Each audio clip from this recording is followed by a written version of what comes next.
Secunderabad cantonment की BRS रुकन assembly Nandita की सड़क हादसे में हलाकत के बाद रियासती हुकूमत ने एक अहम फैसला लिया है।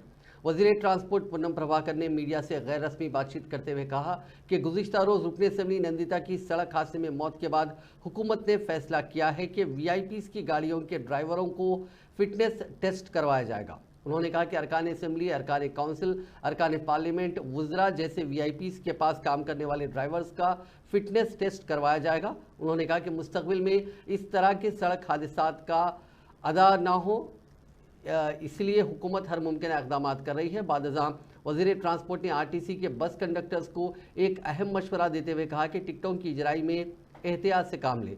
बसों की तलाशी के दौरान बगैर टिकट सफ़र करने वालों की मौजूदगी पर कंडक्टर के खिलाफ कार्रवाई की जाएगी। उन्होंने कहा कि रियासत में ख़वातीन को मुफ्त सफ़र की सहूलत फराहम करने से ऑटो ड्राइवर्स की आमदनी में कोई ज़्यादा फ़र्क नहीं पड़ा, क्योंकि अक्टूबर 2023 में ग्रेटर हैदराबाद म्यूनसिपल कॉरपोरेशन में 453 नए ऑटो खरीदे गए थे, जबकि नॉन जीएचएमसी एरिया में 3030 नए ऑटोज खरीदे गए।